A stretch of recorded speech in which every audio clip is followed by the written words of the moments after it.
எந்த பக்கம் வந்தாலும் நீங்க என் கொடாரம் தீங்கு என்னை அணுகாது.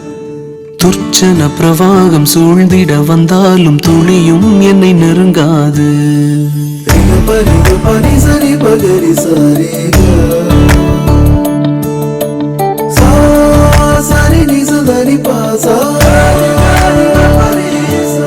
எந்த பக்கம் வந்தாலும் நீங்க என் கொடாரம் தீங்கு என்னை அணுகாது. துர்ச்சன பிரவாகம் சூழ்ந்திட நின்றாலும் துளியும் என்னை நெருங்காது. சிறு வெள்ளாட்டு கிடை போல் கிடந்தே